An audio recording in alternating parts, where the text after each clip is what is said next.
Praise the lord. హల్లెలూయా. దేవుని పరిశుద్ధ నామమునకు మహిమ కలుగును గాక. ప్రభువైన యేసుక్రీస్తు వారి యొక్క అతి శ్రేష్టమైన నామములో మీకు అందరికీ శుభములు తెలియపరుస్తున్నామండి. మా యొక్క సియోను జీవము గల క్రీస్తు సువార్త పరిచర్యలకు మరొకసారి మిమ్మను ఆహ్వానిస్తూ ఉన్నాం. ఈ యొక్క కార్యక్రమమును వీక్షిస్తున్నటువంటి మీకు అందరికీ క్రిస్మస్ మరియు నూతన సంవత్సర శుభాకాంక్షలు మా పరిచర్య ద్వారా తెలియపరుస్తున్నాం. దేవుడు మిమ్మల్ని అందరూ కూడా బహుగా దీవించి తన యొక్క ఆశీర్వాదములతో నింపునుగాక. ఆమేన్. హల్లెలూయా. మంచిది పిల్లారా, దేవుడు గడిచిన కాలమంతా కూడా మనలను కాపాడి ఎన్నో మేలులు చేసి మరలా తన సన్నిధిలో ప్రభువును ఆరాధించడానికి గణపరచడానికి యేసయ్య మనల్ని ప్రేమించి మనకిచ్చిన ఈ యొక్క సమయాన్ని బట్టి ప్రభునామమునకే స్తుతి కలుగునుగాక. ఆమేన్. Praise the lord. హల్లెలూయా. పరిశుద్ధ గ్రంథముల నుంచి యెహెజ్కేలు గ్రంథము 35వ అధ్యాయము మొదటి నుంచి చదువుకుందాం. మీ వద్ద కూడా పరిశుద్ధ గ్రంథం ఉన్నట్లయితే అట్టి గ్రంథమును తెరచి దేవుని యొక్క వాక్యమును చదవలసినగా ప్రభు పేరట తెలియపరుస్తూ ఉన్నాను. యెహెజ్కేలు గ్రంథము 35వ అధ్యాయము మొదటి వచనం నుంచి మనం చదివినట్లయితే ఇక్కడ దేవుని యొక్క భక్తుడు ఒక మాట వ్రాస్తూ ఉన్నాడు. అనగా దేవుడు తన యొక్క భక్తుడితో తెలియపరుస్తున్న మాటలు. మరియు యెహోవా వాక్కు నాకు ప్రత్యక్షమై ఇలాగూ సెలవిచ్చాను, నరపుత్రుడా, షేయీరు పర్వతం వైపు నీ ముఖము త్రిప్పుకొని దానికి మాట ఎత్తి ఇలాగూ ప్రవచింపము. ప్రభువు అగు యెహోవా సెలవిచ్చినది ఏమనగా, షేయీరు పర్వతమా, నేను నీకు విరోధినైతిని, నా హస్తము నీ మీద చాపి నిన్ను పాడుగాను నిర్జనముగాను చేసేదను. ఆమేన్. Praise the lord. ప్రార్థన చేద్దాం. కృపగల మా తండ్రి, జీవాధిపతి, దయాళుడా, నీకు స్తుతులు చెల్లిస్తున్నా. తండ్రి దేవా, ఈ సమయంలో చదివిన వాక్య భాగమును బట్టి స్తుతిస్తూ ఉన్నాం. అటు వాక్యము ద్వారా ప్రభువా ఎందరైతే వినుచున్నారో అటు వారందరితో ప్రభువా మీరు మాట్లాడండి, కృప చూపించండి, నీ దీవెనలో తినంపండి, సరిచేయండి. యేసు పరిశుద్ధ నామమున అడుగుచున్నాము తండ్రి. ఆమేన్. ఆమేన్. మంచిది ప్రేమైన దేవుని బిడ్డలారా, పరిశుద్ధ గ్రంథములో యెహెజ్కేలు గ్రంథము 35వ అధ్యాయములో మనము గమనించినట్లయితే ఈ యొక్క అధ్యాయం అంతా కూడా షేయీరు పర్వతము గురించి, ఆ షేయీరు పర్వతం మీద నివాసం చేసినటువంటి ప్రజలను గురించి వ్రాయబడుతూ ఉన్నది. దేవుడు తన యొక్క భక్తునితో అన్నాడు కదా, నరపుత్రుడా, షేయీరు పర్వతము వైపు నీ ముఖము త్రిప్పుకొని దానికి మాట ఎత్తి ఇలాగూ ప్రవచింపము అంటూ ఉన్నాడు. అనగా పర్వతము అనగా కేవలము ఆ పర్వతముతో మాత్రమే కాదు, కానీ వాటిపైన నివాసము చేస్తున్నటువంటి ప్రజలతో దేవుడు మాట్లాడుతూ ఉన్నాడు. చూడండి, ఇక్కడ మనం గమనించినట్లయితే షేయీరు అనగా రోమము గల అనేటువంటి అర్థం వస్తుంది. అనగా ఆ షేయీరు మీద నివాసం చేసినటువంటి ప్రజలు ఎవరంటే ఎదోము ప్రజలు అని వస్తూ ఉంటుంది. ఎదోము అనగా ఎర్రని అని. కాబట్టి చూడండి, ఇక్కడ ఎదోము ప్రజలు అనగా వారు ఇస్సాకు యొక్క పెద్ద కుమారుడకు ఏశావుకు సంబంధించినటువంటి సంతతి వారిగా బైబిల్ మనకి తెలియపరుస్తూ ఉన్నది. దేవునికి స్తోత్రం కలుగును గాక. Praise the lord. హల్లెలూయా. చూడండి పిల్లారా, మరి దేవుడు ఆ యొక్క ప్రాంతమును, ఆ షేయీరు పర్వతం మీద ఉన్నటువంటి కొందరు వ్యక్తులను అనగా హోరీలను వారు తరిమివేసి అక్కడ ఏశావు సంతతి వారు అనగా ఎదోమీలు నివాసము చేయడానికి దేవుడు వారికి అవకాశం ఇచ్చి ఉన్నాడు. అందుకే మనం గమనించినట్లయితే ఎందుకు ఇక్కడ దేవుడు ఆ యొక్క పర్వతాలను లేక ఆ ప్రజలను ఆయన మాట్లాడుతూ వారిని శిక్షిస్తాను లేక ప్రాంతాన్ని నిర్జనముగా చేస్తాను, పాడుదెబ్బగా చేస్తాను అని దేవుడు ఎందుకు ఆ యొక్క ప్రాంత ప్రజలతో మాట్లాడుచున్నాడు అని మనం గమనించినట్లయితే, కారణం లేకుండా దేవుడు వారిని మరి పాడుదెబ్బగా చేయడు, వారిని శిక్షించడు, వారి మీదకి దేవుని యొక్క ఉగ్రత రానివ్వడు. అయితే ఎందుకొరకు వారిని గురించి ప్రభు సెలవిస్తున్నాడు, ఆ ప్రాంతము గురించి అని మనము ఆలోచన చేసినట్లయితే, ఆ ప్రాంతమనట దేవుడే వారికి స్వాస్థ్యముగా అనుగ్రహించి ఉన్నాడు. చూడండి, మనం గమనించినట్లయితే యెహోషువ గ్రంథముల నుంచి 24వ అధ్యాయములో మనం చదివినట్లయితే, యెహోషువ గ్రంథము 24వ అధ్యాయము 4వ వచనం అన్నాడు కదా, ఇస్సాకునకు నేను యాకోబు ఏశావులను ఇచ్చితిని, శేయీరు మన్యములను స్వాధీనపరచుకున్నట్లు వాటిని ఏశావుకిచ్చితిని, యాకోబును అతని కుమారులను ఐగుప్తులోనికి దిగిపోయిరి. కాబట్టి చూడండి పిల్లారా, శేయీరు మన్యములను, ఆ ప్రాంతములను, ఆ పర్వతములను ఏశావు యొక్క సంతతికి దేవుడు స్వాస్థ్యముగా అనుగ్రహించున్నాడు. అక్కడ వారు నివాసం చేస్తూ ఉన్నారు. కాబట్టి దేవుని యొక్క వాక్యం మనం గమనించినట్లయితే, ఇంకా మనం గమనించినట్లయితే చూడండి, ద్వితీయోపదేశ కాండము గ్రంథముల నుంచి 2వ అధ్యాయము 12వ వచనం మనం చదివినట్లయితే, ఇక్కడ కూడా వారి గురించి ప్రభు చెప్పుచున్న మాట ఏమిటంటే, పూర్వకాలమున హోరీయులు శేయీరులో నివాసించిరి, ఇశ్రాయేలీయులు యెహోవా తమకిచ్చిన స్వాస్థ్యమైన దేశములో చేసినట్లు ఏశావు సంతానపు వారు హోరీయుల దేశమును స్వాధీనపరచుకొని తమ ఎదుట నుండి వారిని నశింపజేసి వారి దేశములో నివసించిరి. అనగా చూడండి పిల్లారా, అక్కడ వారు నివాసము చేయడానికి దేవుడు వారికి స్వాస్థ్యముగా అనుగ్రహించి ఉన్నాడు. దేవునికి స్తోత్రం కలుగును గాక. Praise the lord, hallelujah.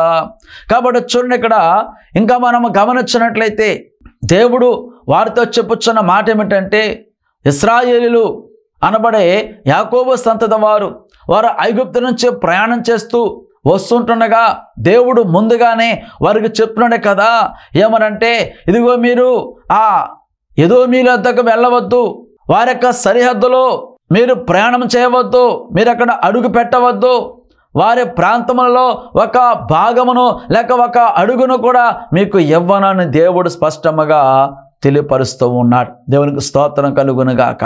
Praise the lord, హల్లెలూయా.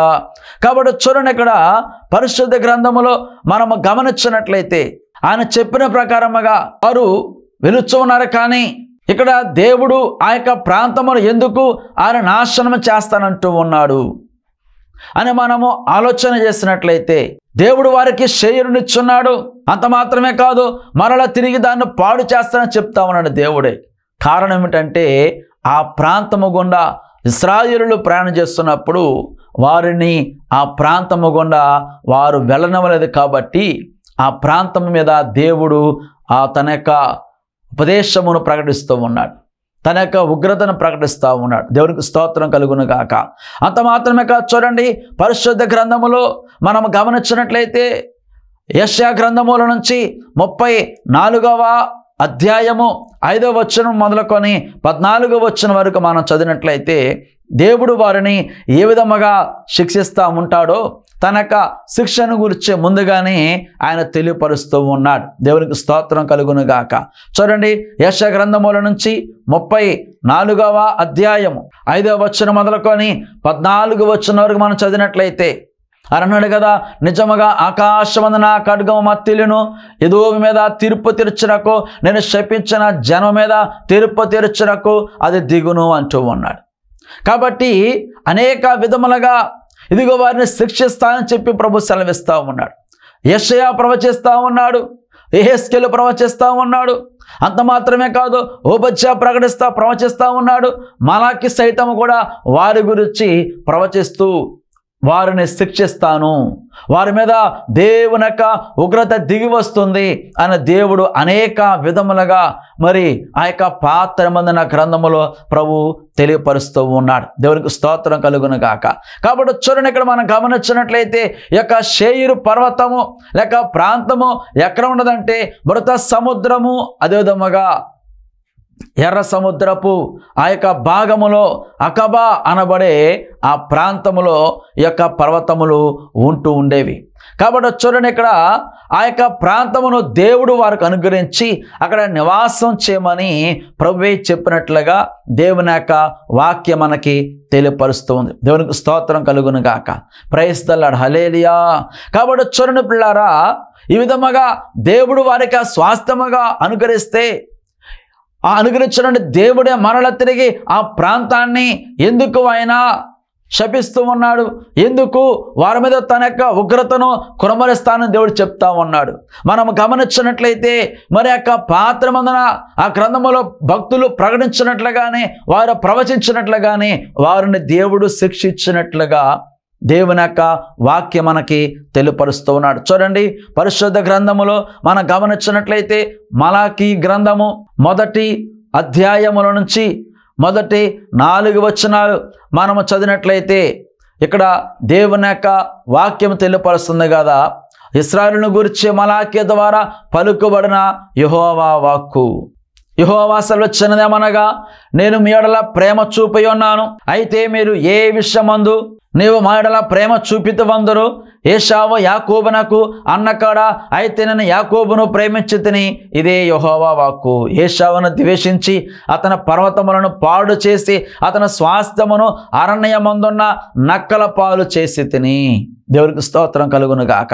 ఈ విధముగా పిల్లారా, మరి వారిని ప్రభు శిక్షించినట్లుగా దేవుని యొక్క వాక్యం మనకి తెలియపరుస్తూ ఉన్నాడు. కాబట్టి చూడండి, మరి దేవుని యొక్క వాక్యములో మనం గమనించినట్లయితే ముందుగానే ప్రభు అన్నాడు కదా, ఇశ్రాయేలుతో ప్రభు చెబుతున్న మాట ఏమిటంటే, ఇదిగో మీరు ఆ యొక్క మార్గంలోనికి వెళ్ళవద్దు, మీకు వారు భయపడతారు అని చెప్పిన ప్రకారముగానే ఆ దినం మొదలుకొని ఆ యొక్క ఏశావు సంతతి వారు దేవుని యొక్క ప్రజలకు వ్యతిరేకముగా ఉంటూ ఉన్నారు. దేవునికి స్తోత్రం కలుగును గాక. అయితే చూడండి, ఆ యొక్క కాలంలో అయితే దేవుడు వారిని శిక్షించున్నాడు, కానీ దేవుని యొక్క వాక్యం మనం గమనించినట్లయితే యెషయా గ్రంథములోనే మరలా ప్రభు అన్నాడు కదా, ఇదిగో మీ పాపములను నేను దూరముగా విసిరివేస్తా ఉంటాను, మీ పాపములను మరల తిరిగి నేను అన్నాడు కూడా జ్ఞాపకము చేసుకొనను అని చెప్పిన ప్రకారముగా క్రొత్త నిబంధనకు వచ్చేసరికి తమ యొక్క జనాంగం నుంచి వచ్చినటువంటి హేరోదు రాజు మనకు కనబడుతూ ఉన్నాడు. ఆ యొక్క హేరోదు రాజు కూడా యేసుక్రీస్తు వారు జన్మించిన ఆ యొక్క దినములలో ప్రభువు జన్మించారని తెలుసుకొని అతను భయపడినట్లుగా దేవుని యొక్క వాక్యం మనకు తెలియపరుస్తూ ఉన్నాడు. దేవునికి స్తోత్రం కలుగును గాక. చూడండి, మత్తయి సువార్త 2వ అధ్యాయము 1వ వచనము మనం చదివినట్లయితే ఇక్కడ అంటూ ఉన్నాడు కదా, రాజైన హేరోదు దినములయందు యూదయ దేశపు బేత్లెహేములో యేసు పుట్టిన పిమ్మట ఇదిగో తూర్పు దేశపు జ్ఞానులు యెరూషలేమునకు వచ్చి, యూదుల రాజుగా పుట్టినవాడు ఎక్కడ ఉన్నాడు? తూర్పు దిక్కున మేము ఆయన నక్షత్రము చూచి ఆయనను పూజింప వచ్చుదామని చెప్పిరి. హేరోదు రాజు ఈ సంగతి విన్నప్పుడు అతనితో కూడా యెరూషలేము వారందరూ కలవరపడిరి. దేవునికి స్తోత్రం కలుగును గాక. ప్రైజ్ ది లార్డ్, హల్లెలూయా. చూడండి పిల్లారా, ఆ యొక్క మరి ప్రారంభంలో ఎటువంటి భయం అయితే వారికి ఉన్నదో ఆ భయం వారికి ఇంకా కంటిన్యూ అవుతూనే ఉన్నది. యేసుక్రీస్తు వారు పుట్టేంత వరకు కూడా వారికి భయం కంటిన్యూ అవుతూనే ఉన్నది. అనగా ఈ యొక్క హేరోదు రాజు ఎవరో అని మనం ఆలోచన చేసినట్టయితే ఈ యొక్క ఏశావు సంతతి వాడిగా ఉంటూ ఉన్నాడు. హేరోదు అనబడే ఆ గొప్ప రాజు రోమా సామ్రాజ్యం ద్వారా దేవుని ప్రజల మీద అనగా యూదయ దేశం మీద రాజుగా నియమింపబడి ఉన్నాడు. ఎప్పుడైతే లోకరక్షకుడగు యేసుక్రీస్తు వారు జన్మించి ఉన్నాడు అనేటువంటి వార్త ఆ రాజుకు వినబడిందో ఆయనకు భయం పుట్టుచున్నది. ఆయన అన్నాడు కదా, ఇదిగో అక్కడ ఎక్కడైతే ఆ యొక్క శిశువు జన్మించున్నాడో మీరు అతన్ని వెదికి పట్టుకొని ఇదిగో అతన్ని చంపివేయాలి. ఎందుకంటే ఇప్పుడే చంపకపోతే నా యొక్క అధికారం పోతుంది, నా యొక్క పరిపాలన పోతుంది. ఇదిగో నాకు మాత్రమే కాదు, మా యొక్క సంతతి వారందరికీ కూడా ఆ యొక్క యూదా జనాంగం అంటే భయము. ఆయన యూదుల రాజుగా పుట్టి ఉన్నాడంట. దేవునికి స్తోత్రం కలుగును గాక.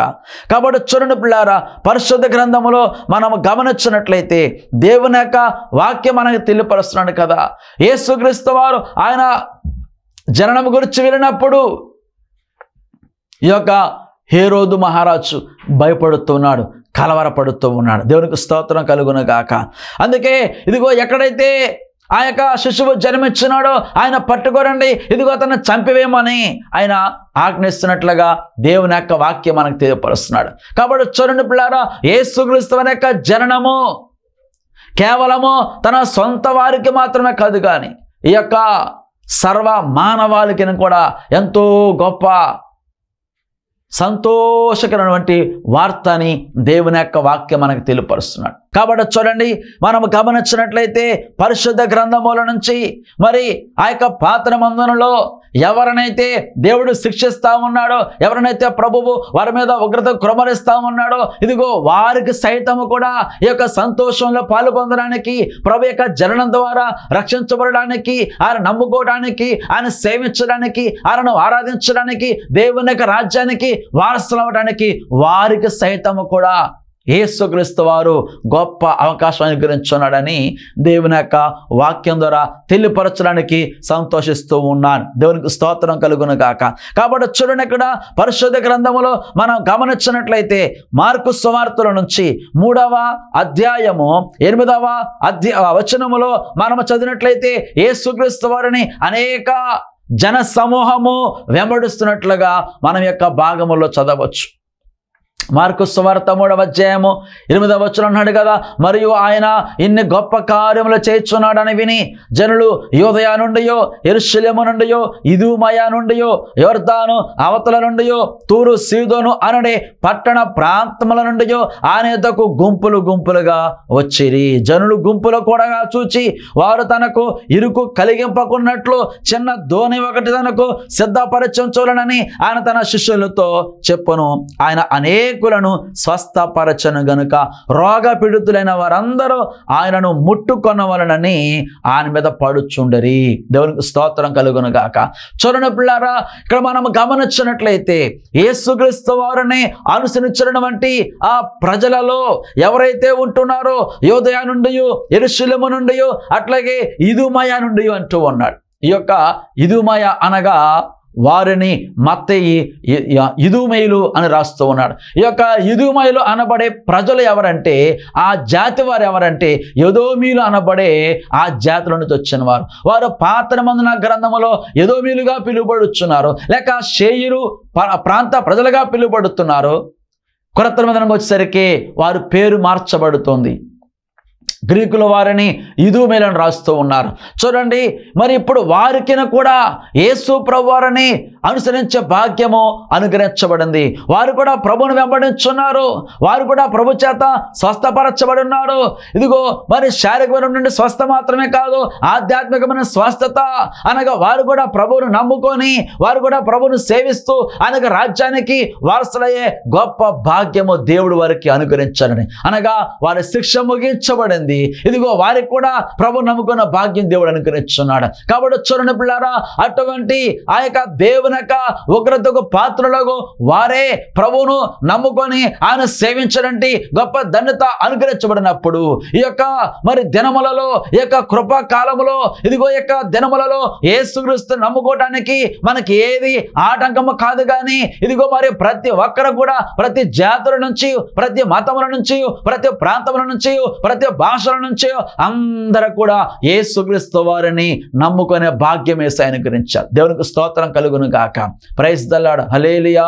కాబట్టి అందుకే యేసుక్రీస్తు అందరికీ ప్రభువు అని దేవుని యొక్క వాక్యం సెలవిస్తుందండి. కాబట్టి చూడండి పిల్లారా, అందుకే దేవుని యొక్క వాక్యం మనం గమనించినట్లయితే అని అన్నాడు కదా, ఆయన యొక్క వాక్యం మనం గమనించినట్లయితే ఇదిగో మరి ఆయన అందరి కొరకు జన్మించున్నాడు. ఆయన కేవలము యూదుల కొరకు మాత్రమే కాదు, ఇదిగో కేవలము గ్రీకుల కొరకు మాత్రమే కాదు. దేవుని యొక్క వాక్యం మనం గమనించినట్లయితే ఆయన అందరి కొరకు ఇదిగో మరి లోక రక్షకుడిగా జన్మించున్నాడని దేవుని యొక్క వాక్యం మనకి తెలియపరుస్తూ ఉన్నాడు. దేవునికి స్తోత్రం కలుగును గాక. Praise the lord. హల్లెలూయా. అందుకే ఆయన మరి జన్మించినప్పుడు అనేక ప్రజలకు మొట్టమొదటిగా చెప్పిన మాట ఏంటంటే భయపడకుడి అనే మాట తెలియపరుస్తున్నాడు. ఎవరైతే తమ యొక్క పాపల విషయంలో భయపడుతున్నారో, మరి తమ యొక్క శోధన విషయంలో భయపడుతున్నారో, మరణ విషయంలో భయపడుతూ ఉన్నారు, ఈ యొక్క శాప విషయంలో భయపడుతున్నారు, ఇదిగో ఎటువంటి భయమైన కావచ్చు కానీ ఇదిగో ప్రతి వారి యొక్క భయములు తొలగించడానికి యేసుక్రీస్తు వారు ఈ భూమి మీదకి వచ్చాడు అనే విషయాన్ని తెలియపరుస్తూ ఉన్నాడు. దేవునికి స్తోత్రం కలుగును గాక. అందుకే చూడండి, దేవుని యొక్క వాక్యం మనం గమనించినట్లయితే లూకా సువార్త 2వ అధ్యాయములో 11వ వచనంలో ఆయన గురించి రాయబడుతుంది కదా, దావీదు పట్టణమందు నేడు రక్షకుడు మీ కొరకు పుట్టి ఉన్నాడు. Praise the lord. హల్లెలూయా. అనగా చూడండి పిల్లారా, రక్షకుడు అనగా ఆయన అందరికీ రక్షకుడై ఉన్నాడు.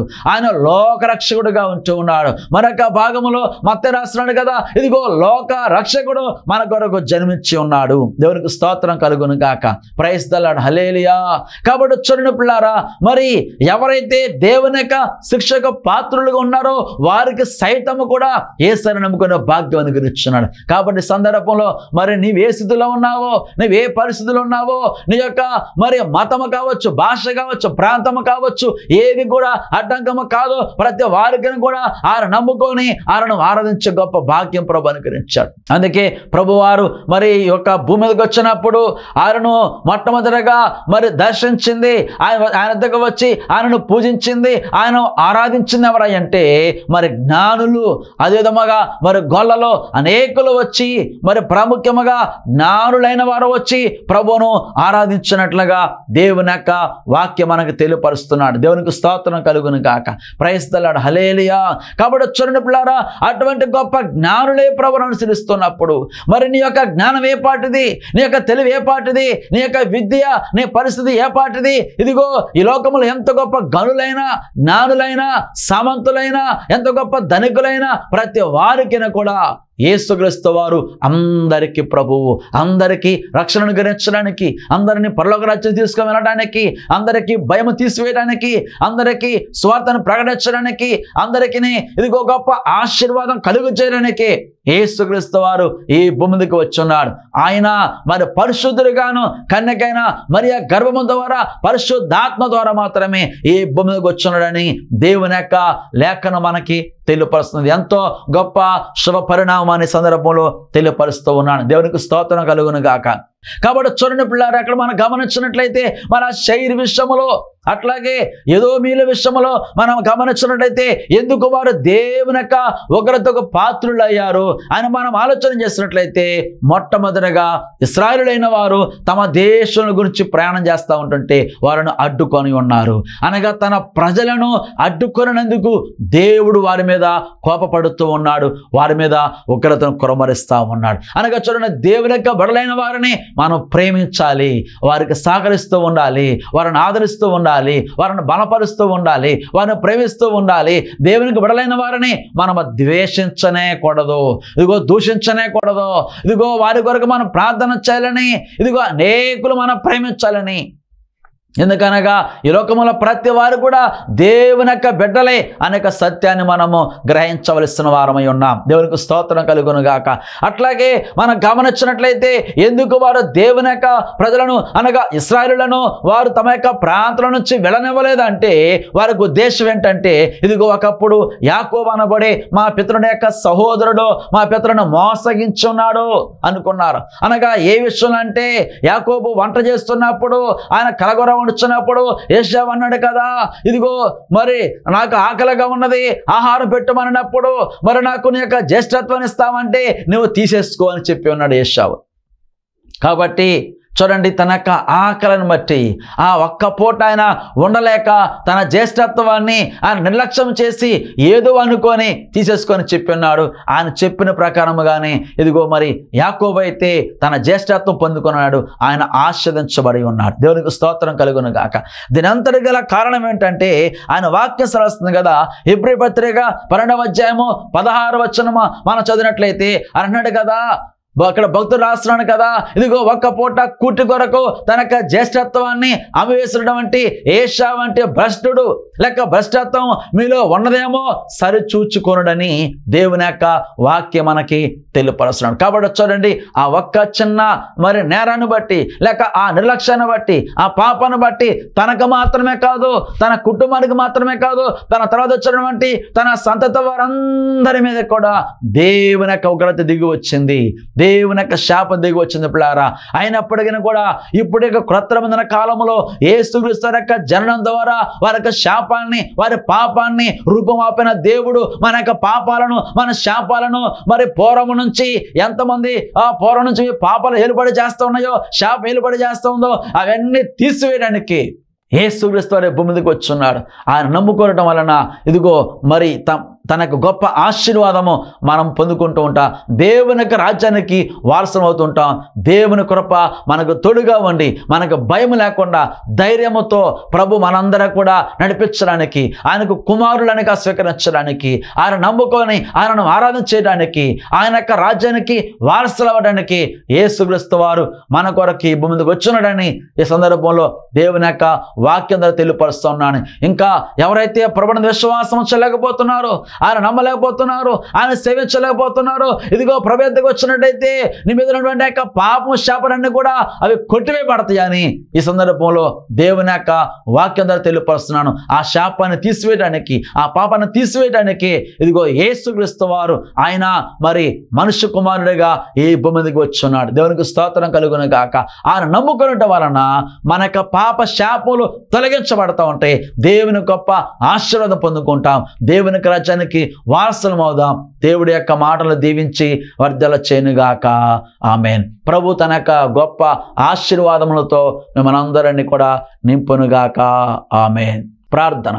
పరిశుద్ధుడా, ప్రేమగల మా తండ్రి, కృపగల మా ప్రభువా, సర్వోన్నతుడా, ఎందరైతే ఈ మాటలు వినున్నారో ఇదిగో మా ప్రభు వినటం మాత్రమే కాదు కానీ ప్రతి మాట కూడా ప్రభు వారి జీవితములలో తండ్రి నీకు స్తోత్రనైనా నాటబడిన గాక ప్రార్థన చేస్తాను, వారికి దీవెనకరంగా మార్చబడిన గాక ప్రార్థన చేస్తాను. ఏ ఒక్క మాట కూడా ప్రభు వ్యర్థము కాకూడదు నాయన. వారు ఎటువంటి విషయంలో భయముతో ఉంటున్నారో, ఏ విషయంలో వణికిపోతున్నారో, ఏ విషయంలోనైనా ఇదిగో సాతానికి బానిస అయిపోతున్నారో ఆ యొక్క విషయముల నుంచి యేసు నామమున గొప్ప విడుదల వారికి కలుగును గాక ప్రకటిస్తున్నా ప్రభు. తండ్రి దేవా, ఇదిగో తండ్రి మా అందరి కొరకు ఇప్పుడు ముందుకు వచ్చావు ప్రభు.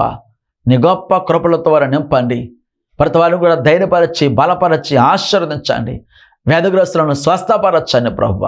మీరే మహిమ పొందుకొనమని యేసు పరిశుద్ధ నామమున అడుగుచున్నాము తండ్రి. ఆమేన్. ఆమేన్. అందరికీ క్రిస్మస్ మరియు నూతన సంవత్సర శుభాకాంక్షలు అండి. Praise the lord. దేవుడు మిమ్మల్ని మీ కుటుంబాలను ఆశీర్వదించునుగాక. ఆమేన్.